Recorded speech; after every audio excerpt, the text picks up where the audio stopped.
DM news Gujarati. ભાભરના મીઠા ગામ પાસે બાઇક અને કાર વચ્ચે અકસ્માત સર્જાયો। ભાભરના મીઠા ગામ પાસે અકસ્માત, કાર અને બાઇક વચ્ચે અકસ્માત। બાઇક ચાલક અને અન્ય વ્યક્તિ રોડની સાઈડમાં ઊભા હતા ત્યારે પૂર ઝડપે આવી રહેલ કારે મારી ટક્કર। બાઇક ચાલકને જોરદાર ટક્કર મારતા બાઇક ચાલક ઉછળ્યો। અકસ્માતના સીસીટીવી ફૂટેજ આવ્યા સામે। બાઇક ચાલક ગંભીર રીતે ઇજાગ્રસ્ત થતા 108 દ્વારા ભાભર સરકારી હોસ્પિટલ સારવાર અર્થે ખસેડાયો।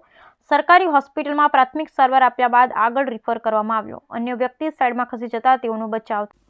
બનાસકાંઠા જિલ્લાના વડગામ તાલુકાના 17 ગામના તળાવોને ડિંડોલ મુક્તેશ્વર યોજનામાં સમાવેશ કરી પાણીથી ભરવાની માંગ સાથે વડગામ ધારાસભ્ય જિગ્નેશ મેવાણી સાથે 17 ગામના ખેડૂતોએ આજે પાલનપુર કલેક્ટર કચેરીએ પહોંચી નિવાસી કલેક્ટરને આવેદનપત્ર આપી રજૂઆત કરી હતી અને જો ચીમકી ઉચ્ચારી હતી કે તેમની માંગણી નહીં સ્વીકારાય તો આગામી સમયમાં ઉગ્ર આંદોલન કરાશે।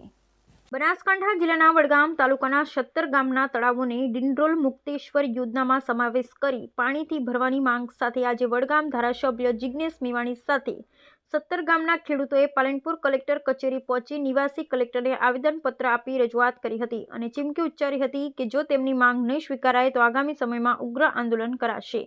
બનાસકાંઠા જિલ્લાના વડગામ તાલુકો મુખ્યત્વે ખેતી અને પશુપાલન પર નિર્ભર છે। આ વિસ્તારમાં સિંચાઈ પાણી માટેની કોઈ મોટી વ્યવસ્થા ન હોવાને કારણે આ વિસ્તાર હંમેશા સિંચાઈના પાણીની તંગી ભોગવી રહ્યો છે। હાલમાં વડગામ વિસ્તારમાં ડિંડોલ મુક્તેશ્વર યોજના અંતર્ગત નર્મદાની કેનાલનું કામ ચાલી રહ્યું છે। પ્રોજેક્ટની જોગવાઈ મુજબ તેમજ સિંચાઈ વિભાગની ગાઈડલાઈન મુજબ જે ગામોમાંથી આ નર્મદાની કેનાલ નીકળી રહી છે એ ગામોની 3 કિલોમીટરની ત્રિજ્યામાં આવતા તમામ તળાવો ભરવાના થાય છે, પરંતુ તંત્રની બેદરકારીના કારણે અને DILR વિભાગ દ્વારા અગાઉના વર્ષોમાં કરવામાં આવેલ ખોટી માપણીને કારણે કેટલાક ગામોના તળાવ નીમ થયેલા નથી। કેટલાક તળાવો નીમ કરવાની માંગ કરતી ગ્રામજનો અને પંચાયતની અરજીઓ પડતર છે અને કેટલાક તળાવો અગાઉના વર્ષોમાં તળાવ તરીકે રેકર્ડ ઉપર હતા તે હવે રીસર્વેની ભૂલોને કારણે તળાવ તરીકે દર્શાવેલા નથી। આ ઉપરાંત કેટલાક તળાવો ગૌચર હેડે દર્શાવેલ છે। આ પરિસ્થિતિને કારણે 17 જેટલા ગામના તળાવો આ પ્રોજેક્ટમાં સમાવેશ પામેલ છે નથી, જેને લઈ ખેડૂતો માંગ કરી રહ્યા છે કે આ ગામના 17 તળાવોને પણ ડિંડોલ મુક્તેશ્વર યોજનામાં સમાવેશ કરી ભરવામાં આવે એવી માંગ સાથે આજે વડગામ ધારાસભ્ય જિગ્નેશ મેવાણી સાથે 17 ગામના ખેડૂતો પાલનપુર કલેક્ટર કચેરી પહોંચ્યા હતા અને નિવાસી કલેક્ટરને આવેદનપત્ર પાઠવ્યું હતું। છેલ્લા 25-30 વર્ષથી મારા વિધાનસભા વડગામના ખેડૂતો, પશુપાલકો અને સર્વ સમાજના લોકોની એક સૂરે માંગણી હતી કે કોઈ પણ સંજોગોમાં એના મુક્તેશ્વર ડેમ અને કર્માવત તળાવમાં નર્મદાના નીર લાવવામાં આવે। અમે લોકો લડીને, રેલીઓ કરીને, અરજીઓ આપીને, આવેદનપત્રો આપીને, આંદોલન કરીને અને સતત વિધાનસભામાં રજૂઆત કરીને 192 કરોડનો પ્રોજેક્ટ મંજૂર તો કરાવ્યો, પણ પાટણના ડિંડોલથી મુક્તેશ્વર સુધી શરૂ થયેલું નર્મદાની કેનાલના નેટવર્કનું કામ, એમાં રસ્તામાં આવતા 17 તળાવોનો આ પ્રોજેક્ટમાં સમાવેશ નહીં કરવાના કારણે આ 17 ગામના ખેડૂતો અને સર્વ સમાજના લોકો ખૂબ નારાજ બન્યા છે।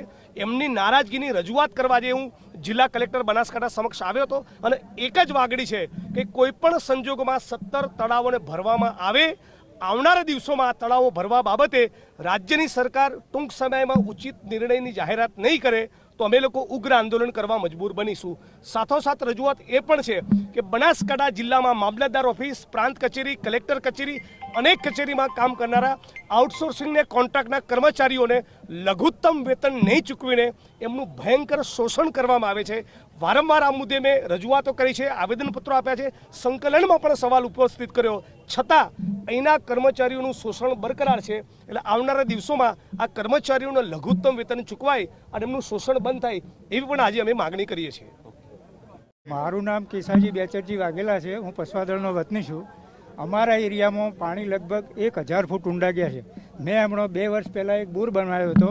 અત્યારે 8 કલાકના પાવરમાં એક મણવાભાઈ જમીન પીતી નથી। એનું બિલ હું 60ની મોટર છે થતો અને 20 ફુવારા ઉપડતા નથી। આવી પરિસ્થિતિ મારા એકલાની નથી, આખા તાલુકાના ખેડૂતોની પરિસ્થિતિ છે। એના માટે અમે લગભગ 20 વર્ષથી આ બધા તળાવો બરાસળ ફતેગઢનું ભરવા માટે, અમારું જેહરની તળાવ ભરવા અને બીજો તળાવ ભરવા માટે આ લોકો વચનો જ્યારે આપતા હોય છે, પરંતુ પરિપૂર્ણ આજ સુધી થયું નથી। એટલે હમણાં ખેડૂતોને ઘણી જ આર્થિક રીતે આ મોટો ફટકો છે। અત્યારે પશુપાલન ધંધો કરવો હોય તો અમારે ઢોરોને પાવા હોય તો ટેન્કરોથી પાણી લઈને અમે પાણી પાઈએ છીએ। આવી પરિસ્થિતિમાં જો હોય તો અમારે સ્થળાંતર કરવું પડશે। સરકારે આ બાબતે વિચારવું પડશે, ન કે જો આ ભૂખ્યાજનોનો જો અગ્નિ જાગશે તો સરકારનું સત્યાનાશ વાળશે. હું તો વિનંતી કરું છું કે આજ સુધી અમે જે આવેદનપત્ર આપ્યા છે એ તમામ તળાવો ભરાવા જોઈએ. અમારા ખુદના સ્થળ ઉપર જો હું બોલતો હોઉં જૂઠું તો મારા ખુદ સ્થળ ઉપર આવીને તપાસ કરી શકો છો. માટે દરેક ખેડૂતોનો પ્રશ્ન છે, આનો તાત્કાલિક નિવારણ કરવું જોઈએ. બીજી બાબતમાં જેહર તળાવમાં બાબતનું એક મોટું અમારા ગામમાં તળાવ હતું, એમાં અમે રજૂઆત કરવા ગયા કે તમારું તળાવ નીમ થયેલું નથી એટલે ભરવામાં નહીં આવે. હવે નીમ થવામાં સરકારના એવા હુકમો છે કે બીજી કોઈ ગામ તમને એટલી જમીન આપે ને તો જ આ નીમ થાય. હવે કોઈ ગામ આ તળાવ આપણે જમીન આપતું છે એટલે ખોટે હેરાન કરવાની પરિસ્થિતિ છે. માટે સરકારે જે પણ આ તળાવની હયાતી સ્થિતિ હોય ગમે તે ગૌચરમાં હોય તે તમામ તળાવો ભરવા જોઈએ, નહીંતર આનો મોટામાં મોટું આંદોલન શરૂ થશે એવું અમારું પબ્લિકની વિનંતી છે. અંજીભાઈ હમાભાઈ પરમાર, હું ફતેગઢ ગામનો વતની છું. અમારા ગામમાં ઐતિહાસિક તળાવ આજથી વર્ષો પુરાણું બરાસળ તળાવ નામનું તળાવ છે. એ મોટામાં મોટું આખા જિલ્લામાં મોટું 60 એકરનું તળાવ છે, જેને ભરવા માટેની આખી ફાઇલ અમે બરાસળ તળાવમાં જ પાણી નાખવું, અને એ તળાવમાં જો પાણી આવે તો આજુબાજુના 25-30 ગામોને ફાયદો થાય એવું છે. અને ભવિષ્યમાં પણ આ તળાવનો સિંચાઈ કરીને મોટી યોજના બનાવવામાં આવે તો પણ લોકોને ફાયદો થાય એમ છે. અને આ તળાવ ભરવા માટે છેલ્લા 20-25 વર્ષથી અમે મહેનત કરી રહ્યા છે, પણ છતાંય આખી ફાઇલ બરાસળ તળાવની જ બનાવી હતી, પણ એ બરાસળ તળાવનું નામ નિશાન નથી રહ્યું. અને મોતી તળાવ નામનું એક નાનકડું તળાવ હતું, એમાં પાણી નાખવાની પાઇપલાઇન પણ લાવી દીધી. ત્યારે મને ખબર જ પડી કે આ બરાસળ તળાવમાં પાણી નથી આવવાનું. અને ત્યારે અમે સાહેબ જિજ્ઞેશભાઈ મેવાણીને રજૂઆત કરી કે ભાઈ અમારા બરાસળ તળાવમાં પાણી કેમ આવતું નથી. આપણી ફાઇલ તો આપણે એ માટે જ બનાવી હતી. તો સરકારશ્રીને નમ્ર વિનંતી છે કે અમારા આ બરાસળમાં વહેલામાં વહેલે તકે પાણી નાખવામાં આવે, અને એને ઊંડું કરવામાં પણ આવે. જો ઊંડું કરવામાં આવે તો એની રિચાર્જ થઈ શકે, અને એટલા માટે ઊંડું કરવાનું અને પાણી નાખવાનું બે કામો અમારા ફતેગઢ મુકામે થાય એવી અમારી નમ્ર વિનંતી છે. યથાસ્તુ. પાલનપુર ખાતે ધારાસભ્ય શ્રી અનિકેતભાઈ ઠાકરના અધ્યક્ષસ્થાને જિલ્લા કક્ષાનો રોજગાર ભરતી મેળો યોજાયો.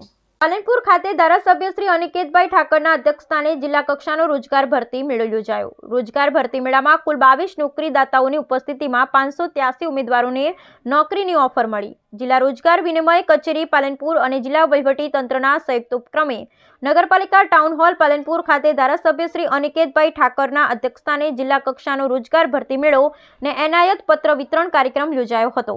કાર્યક્રમમાં ધારાસભ્ય શ્રી અનિકેતભાઈ ઠાકરને ઉમેદવારોને પ્રોત્સાહિત કરતા જણાવ્યું હતું કે આધુનિક સમયમાં રોજગારી મેળવવા માટે પોતાની કુશળતાને અપડેટ રાખવી જોઈએ ખૂબ જ જરૂરી છે. તેમણે ઉમેદવારોને જિલ્લા અને જિલ્લા બહારની નોકરીની તકોના લાભ લેવા માટે પ્રોત્સાહિત કર્યા. જિલ્લા વિકાસ અધિકારી શ્રી એમ.જે. દવે ઉમેદવારોના માર્ગદર્શન આપતા જણાવ્યું કે ઉમેદવારોએ પોતાના કમ્ફર્ટ ઝોનમાંથી બહાર આવી નવી નોકરીઓ શોધવી જોઈએ. તેમણે રોજગાર કચેરી બનાસકાંઠા કામગીરીની પ્રશંસા કરી.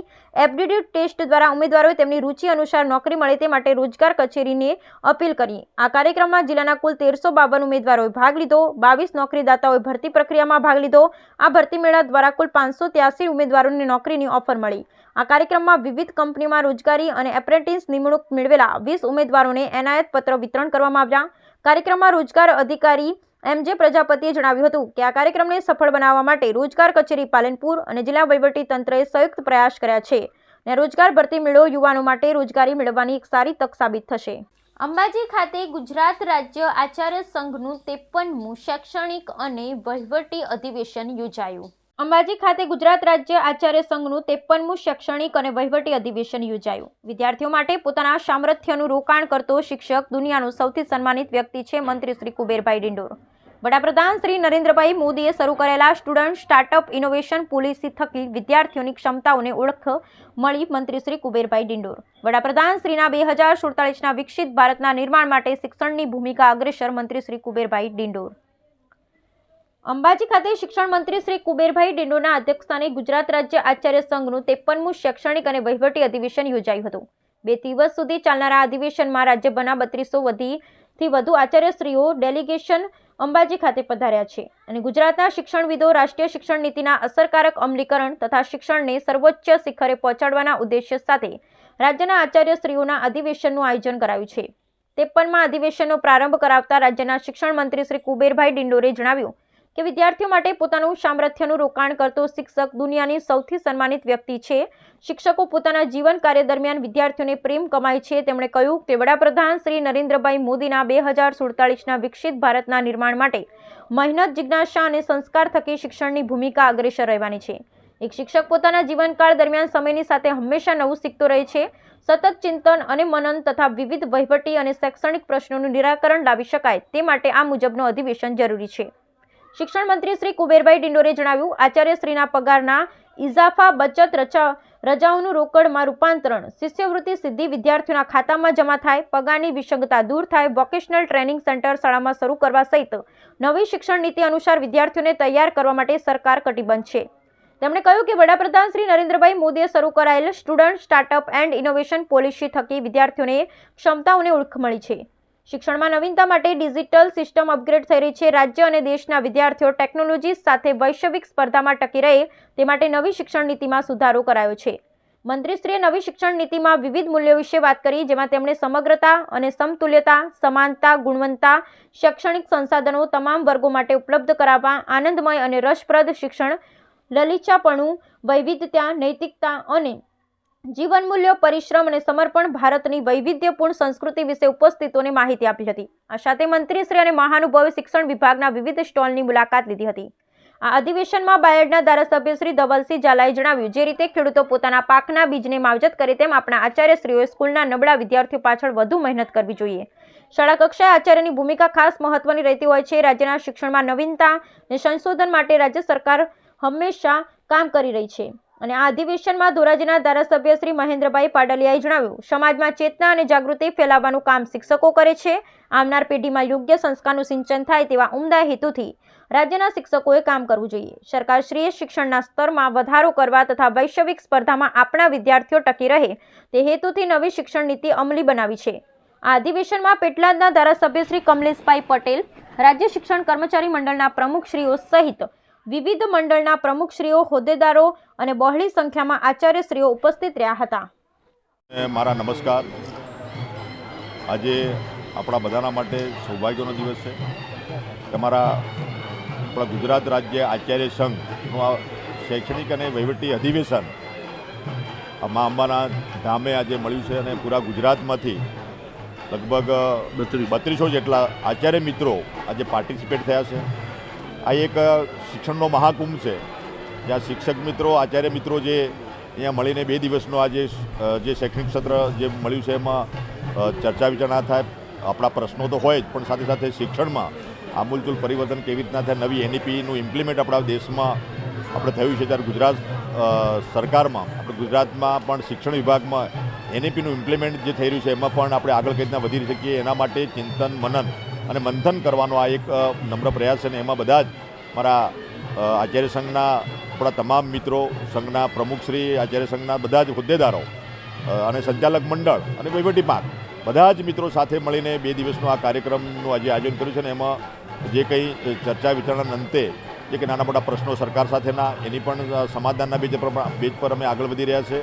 અને ચાલુ સાલે આપણે જે પરીક્ષામાં પણ જે નવો સુધારો જે કર્યો છે, બેસ્ટ ઓફ 2, એની પણ વાત થઈ. અને જે વિચારોની આપલે થાય અને સાચી માહિતી છેક નીચે સુધી જાય એના માટેના એક આ જે પ્રયાસ છે ને એમાં તમામ મિત્રો સહયોગી બન્યા છે. મારા અહીંના આચાર્ય સંઘના તમામ મિત્રો તમામ જિલ્લામાંથી અને જે મિત્રોએ પધાર્યા છે એમને પણ હું શુભકામના પાઠવું છું. અને બધા સાથે મળીને ગુજરાતમાં આપણું શિક્ષણની જે વ્યવસ્થા છે એ સારી રીતે આપણે શિક્ષણ વ્યવસ્થા ચાલી રહી છે.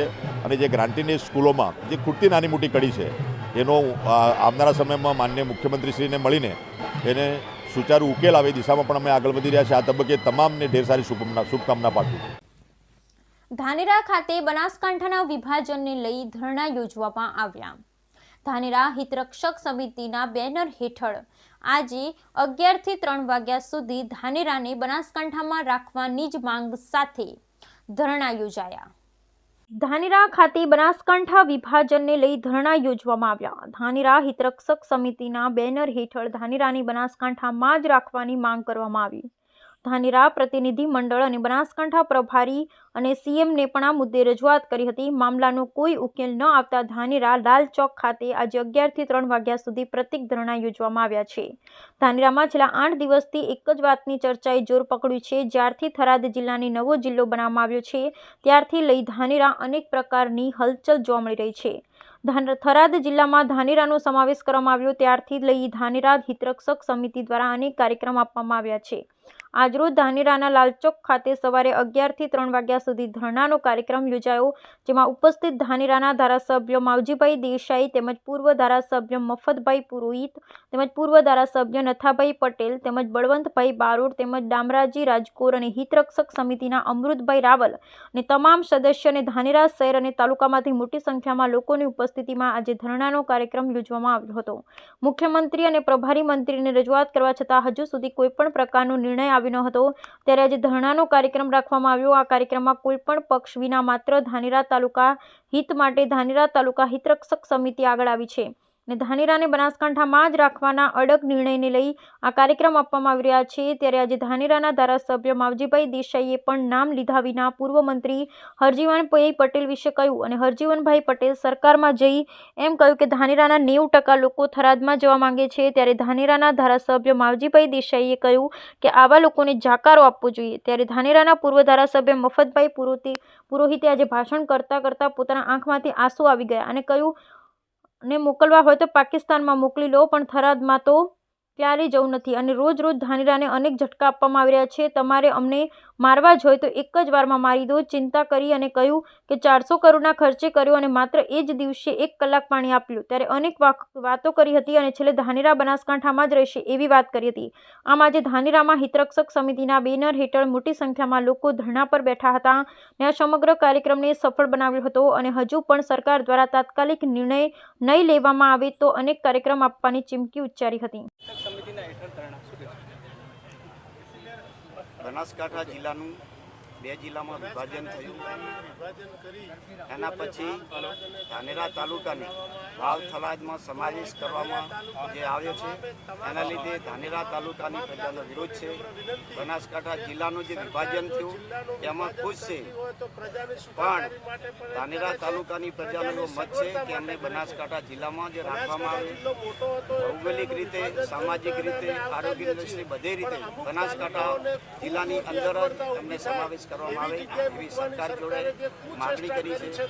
અને અનુસંધાને તારીખ 4ના રોજ ધાનેરા સ્વયંભૂ વેપારી બંધ રાખ્યું હતું. બધા આગેવાનો, સામાજિક આગેવાનો, રાજકીય આગેવાનો પક્ષાપક્ષી ભૂલીને અને પ્રાંત કલેક્ટરમાં તેનું આવેદનપત્ર પણ આપવામાં આવ્યું છે. અને આજે ધરણાનો કાર્યક્રમ પણ આજે બધા જ સામાજિક લોકો અને રાજકીય પક્ષના બધા લોકો પક્ષાપક્ષી ભૂલી અને સામૂહિક રીતે આને ધાનેરા તાલુકામાં બનાસકાંઠાને રાખવામાં આવે એના માટેના કાર્યક્રમમાં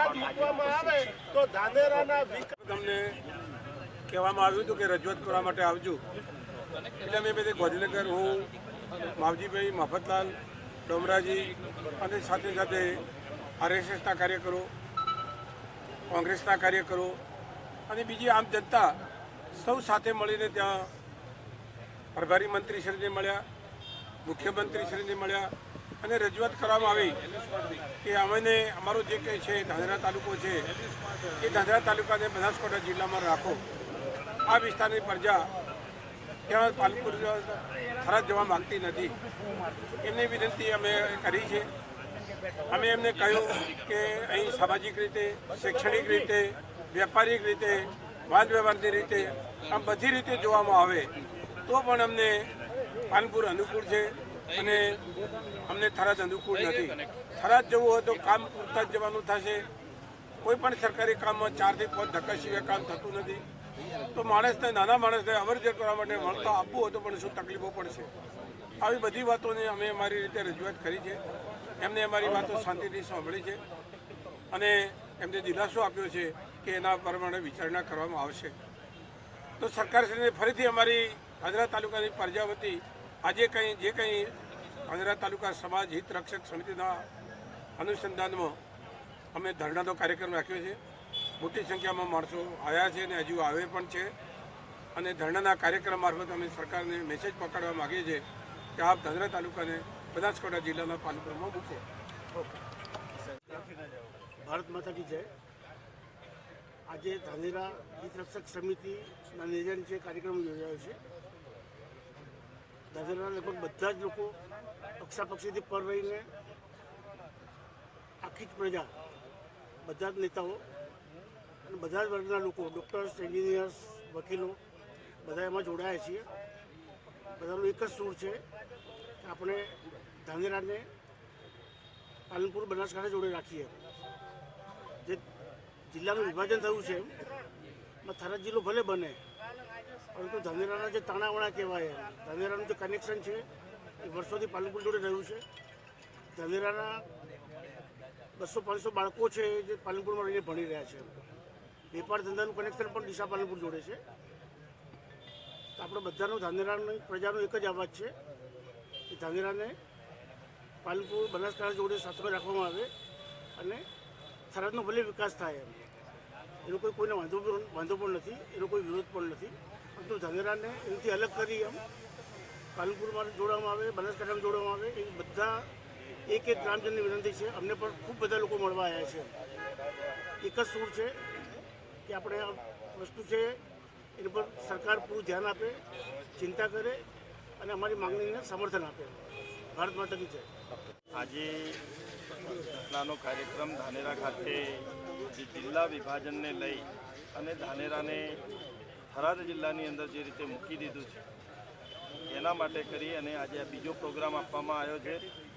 અગાઉ પણ સંપૂર્ણપણે ધાનેરા બંધ રહી અને આવેદનપત્ર પણ આપ્યું હતું અને હજુ સુધી એનો નિકાલ ન આવતા આજે સમગ્ર પ્રજાએ, સમગ્ર હિતરક્ષક સમિતિ અને સર્વ સમાજ બધા જ લોકો ભેગા થઈ, બધા જ્ઞાતિના લોકો ભેગા થઈ અને ધાનેરાની પ્રજાને પાલનપુરની અંદર બનાસકાંઠામાં રહેવા માટેનો આજનો આ પ્રોગ્રામ આપવામાં આવ્યો છે. અને એના ભાગરૂપે અમારી સૌની સરકારને વિનંતી પણ છે.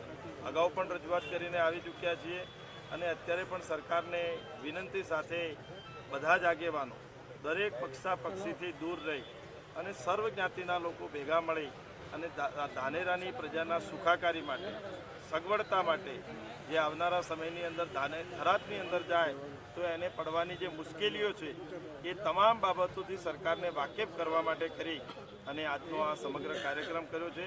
એની અંદર સમગ્ર આગેવાનો, સમગ્ર તાલુકા અને શહેરના બધા જ જ્ઞાતિના આગેવાનો, બધા જ સંસ્થાઓના પ્રમુખશ્રીઓ અને તમામે તમામ સરપંચો, ડેલિગેટો બધા જ લોકો અત્યારે ખૂબ મોટી સંખ્યાની અંદર જોડાઈ અને સરકારની અમારી બધાની માગણી છે કે બનાસકાંઠાને પાલનપુર સાથે ધાનેરાને પાલનપુર સાથે જોડાયેલો રહે, જેનાથી કરી અને લોકોને ઉપયોગી જે કામો થતા હતા એ સંસ્થાકીય હોય, સેવાકીય હોય, આરોગ્યને લગતા હોય, શૈક્ષણિક હોય અને જ્ઞાતિના નાતજાત સાથે પણ જે જોડાયેલા કામો છે એ કામો કરવાની અંદર સાનુકૂળતા રહે એ માટે અમારી આ માગણીના કારણે કરી અને આજનો આ સમગ્ર કાર્યક્રમ કર્યો.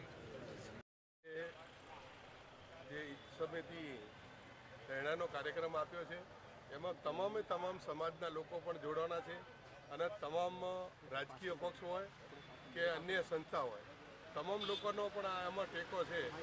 ત્યારે આપણા વચ્ચે ધારાસભ્ય માવજીભાઈ દેસાઈ પણ અહીંયા ઉપસ્થિત છે, મફતલાલ ભરૂચ સાહેબ પણ ઉપસ્થિત છે, નથાભાઈ પણ ઉપસ્થિત છે. ત્યારે ત્રણ ધારાસભ્યો જો આ વાતમાં અનુકૂળ હોય ત્યારે આ સરકાર જો આ વાત ન સાંભળે એ યોગ્ય નથી. પણ અમેને એક દિવસ હમણાં 2 દિવસ પહેલાં એક ફોન આવ્યો હતો કલેક્ટર શ્રીમાંથી, પ્રાંત કચેરીમાંથી કે તમારે ત્યાં આવવાનો છે અને તમારી રજૂઆત રાખવાની છે. ત્યારે અમે બધા રજૂઆત કરવા માટે ત્યાં ગયેલા અને એ પૈકીનો એક ભાગ ધાનેરાના લોકોનો ખોટી રજૂઆતો લઈને ત્યાં પણ એ લોકો પહોંચેલા અને ખોટા લેટર પેટો અને ખોટું કોઈ જગ્યાએ કોઈ સરકારે એવું મંગાવ્યું નહોતું કે ભાઈ તમે દરેક વિસ્તારના લોકોનું કોઈ સમર્થન લઈને આવજો. ત્યારે તમે રજૂઆત કરવા બોલાવ્યા હોય ત્યારે તમારા મંડળીઓના જ્યારે આ સરપંચના લેટર પેડનો ખોટો યુઝ કરવાનું કામ જો કરતા હોય ત્યારે મારે આજના આપના માધ્યમથી કહેવું છે કે જે પણ ધાનેરા વિશે જે ધાનેરાના લોકોને બનાસકાંઠામાં રહેવું છે ત્યારે એ થરાદમાં ધકેલવાની કામ કરતા હોય તો આવા લોકોને આપણે પણ પ્રજાને ઓળખવાની જરૂર છે. અને આવા લોકોને જો પ્રજા નહીં ઓળખે તો એ ખોટા રાજકારણમાં આગળ આવી અને ગામના અને તાલુકાનો હિત ખરાબ થશે. એટલે આપણે પણ બધાને જાગૃત થવાની જરૂર છે. એટલે હું પણ પ્રજાને એ જ કહેવા માગું છું કે આપણા વિસ્તારની અંદર બનાસકાંઠાની અંદર બનાસ નદી આવેલી છે.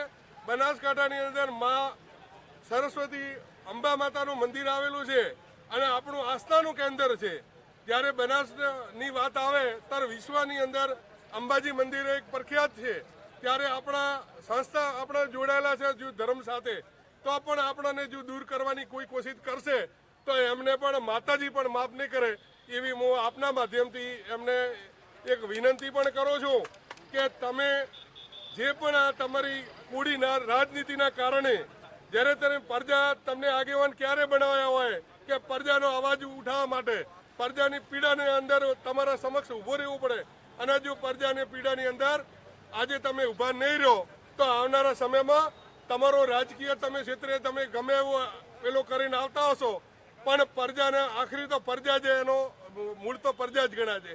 પ્રજા હોય તો જ તમારો તમે આગેવાન ગણાશો, બાકી પ્રજા સિવાય આગેવાન કોઈ ગણાતો નથી. એટલે જે પણ માણસ આવો વિચારતો હોય અને તો જે પણ સંસ્થાની અંદર કોઈ રાજકીય પાર્ટીની અંદર જોડાયેલા હોય એમને પણ મારી વિનંતી છે કે તમને કોઈ પણ નાના મોટું પદ મળ્યું હોય તો એ પદને ભૂલી અને ધાનેરાના હિતમાં રહો એવી મારી નમ્ર વિનંતી છે. અને ભગવાન પણ તમને સદબુદ્ધિ આલે એવી હું પ્રાર્થના કરું છું. ધાનેરા તાલુકા યુવક પ્રગતિ મંડળ દ્વારા સંચાલિત શ્રી રામકૃષ્ણ પરમહંસ પ્રાથમિક શાળામાં સૌપ્રથમ વખત સ્પોર્ટ્સ ડેની ઉજવણી કરવામાં આવી. ધાનેરા તાલુકા યુવક પ્રગતિ મંડળ દ્વારા સંચાલિત શ્રી રામકૃષ્ણ પરમહંસ પ્રાથમિક શાળામાં સૌ પ્રથમવાર સ્પોર્ટ્સ ડેની ઉજવણી કરવામાં આવી હતી. શુક્રવાર વહેલી સવારે થરાદ હાઈવે સ્થિત સ્પોર્ટ ગ્રાઉન્ડ ખાતે આ કાર્યક્રમ રાખવામાં આવતા મોટી સંખ્યામાં વાલીઓ તેમજ બાળકો હાજર રહ્યા હતા, જેમાં વિવિધ પ્રકારની રમતો રમાડવામાં આવી હતી. સંગીત ખુરશી, રચ્છા ખેંચ, દોડ, ચમચી દોડ, કોથળા દોડ તેમજ અન્ય વિવિધ પ્રકારની રમતમાં 500 કરતાં વધારે બાળકોએ ભાગ લીધો હતો અને શાળાના શિક્ષકો દ્વારા તટસ્થ રીતે પરિણામ પણ આપવામાં આવ્યા હતા, જેમાં પ્રથમ, બીજા અને ત્રીજા ક્રમે આપનાર બાળકોને ઇનામ આપી પ્રોત્સાહિત પણ કરવામાં આવેલ. આ સાથે સાથે વાલીઓ અને શિક્ષકોને પણ વિવિધ હરીફાઈઓ યોજાઈ હતી, જેમાં વાલીઓએ બાળકો માટે પ્રોત્સાહિત ઇનામો પણ આપ્યા હતા. આ બાબતે શાળાના આચાર્ય ઈશ્વરભાઈ પટેલે જણાવેલ કે શાળામાં બાળકોમાં ખેલ પ્રત્યે રુચિ વધે તે માટે નાના બાળકોને પણ આ ખેલમાં સામેલ કરવામાં આવે છે. શિક્ષણની સાથે સાથે આ સ્પોર્ટ ડેમાં આવેલા બાળકોના ચહેરા પર અનેરી ખુશી જોવા મળી રહી છે. તેમજ આવનારા તમામ વાલીઓ અને બાળકો માટે ચા નાસ્તાની પણ વ્યવસ્થા કરવામાં આવેલ છે. આ શાળામાં પ્રથમ વખત સ્પોર્ટ ડેની ઉજવણી કરવામાં આવેલ અને હવે દર વર્ષે આ ઉજવણી કરવામાં આવશે. આ કાર્યક્રમમાં મંડળના ટ્રસ્ટીઓએ પણ સાથ સહકાર આપવામાં આવતા કાર્યક્રમ સફળ બન્યો છે. વિદ્યાર્થીઓ માટે સ્પોર્ટ ડેનું આયોજન કરવામાં આવ્યું હતું. તેમાં સંગીત ખુરશી, લીંબુ ચમચી, દોડ, પછી જીસકી લાટી, ઉસકી ભેંસ, પાસિંગ બોલ જેવી રમતોનું આયોજન કરવામાં આવ્યું હતું, જેની અંદર 5 ટીમો બનાવવામાં આવી હતી અને 5 કન્વીનર ભાઈઓ અને બહેનો રાખવામાં આવ્યા હતા, જે પૂરેપૂરું ટીમનું ધ્યાન રાખી શકે. એ શિક્ષક મિત્રોએ ખૂબ સારી મહેનત કરી અને ખૂબ સફળતાપૂર્વક આ કાર્યક્રમને કર્યો. તે બદલ આખી ટીમને હું ધન્યવાદ માનું છું. તેમજ અમને જે મિત્રોએ સપોર્ટ કર્યો તે બધાનો હું આભાર માનું છું. આજે વિદ્યાર્થીઓના વાલીઓ પણ અહીંયા આ કાર્યક્રમમાં ઉપસ્થિત છે. એ બાબતે આજે વિદ્યાર્થીઓના વાલીઓ અહીંયા કાર્યક્રમમાં સહભાગી બન્યા હતા. તેમને અમને ઉત્સાહિત કર્યા હતા. તેમને જોઈ અમને પણ આનંદ આવ્યો કે પોતાના બાળકો કેવું કાર્ય કરી રહ્યા છે તે જોવા માટે તેઓ પોતાનું કામ છોડી અહીંયા આવ્યા હતા. તેમને પણ પોતાના બાળકોને રમતા જોઈ ખૂબ અનુભવ અને ઉત્સાહ થયો. તે બદલ વાલીઓનો પણ હું ખૂબ આભાર માનું છું, જે પોતાનો કિંમતી સમય અમને આપ્યો. ધન્યવાદ. શ્રી ધાનેરા તાલુકા યુવક મંડળ સંચાલિત રામકૃષ્ણ સ્કૂલ પરિવાર તરફથી હું દરેક વાલી મિત્રો અને તમે બધાને પત્રકાર મિત્રોને આવકારું છું. આજે અમારી શાળામાંથી 600 જેટલા બાળકોએ વિવિધ 80 જેટલી રમતમાં ભાગ લીધો છે અને દરેકને મેડલ પણ આપવાના છે. અને આ ગેમ પૂરી થશે એટલે વાલીઓની ગેમ થશે. વાલીઓના પણ 10 ગેમ રાખેલી છે અને 5 સ્ટાફની ગેમ રાખેલી છે. કયા કાર્યક્રમો અહીંયા રાખવામાં આવે? સ્પોર્ટ્સના કયા કાર્યક્રમો? સ્પોર્ટ્સના મેઇન એથ્લેટિક્સ સિવાય, એથ્લેટિક્સ એટલે દોડ એના સિવાય બીજા જે બોલ થ્રો છે, પછી બુક એક્સરસાઇઝ છે, મ્યુઝિકલ ચેર છે, આવા બધા પ્રોગ્રામ. કેટલા કાર્યક્રમો છે? ટોટલ 60 કાર્યક્રમો છે અલગ અલગ વિભાગમાં. એટલે દરેક વિભાગમાં 5-5 આપી દીધેલા છે. આજે વાલીઓ પણ ઉપસ્થિત છે એ બાબતે શું કહેશો? વાલીઓની ઉપસ્થિતિ એમ તો ખરેખર ઓછી કહેવાય. 600 બાળકો છે, 600 વાલી તો આવવા જ જોઈએ, પણ અંદાજે 200 વાલી આવ્યા છે. શું કહેશો એમને આજ ટાઈમ એમનો આપ્યો છે? સારું કહેવાય, વાલીઓ એમનો સમય કિંમતી સમય કાઢીને આવ્યા છે, પણ હજુ વધારે વાલીઓ તો અમને પણ ઉત્સાહ આવે અને બાળકો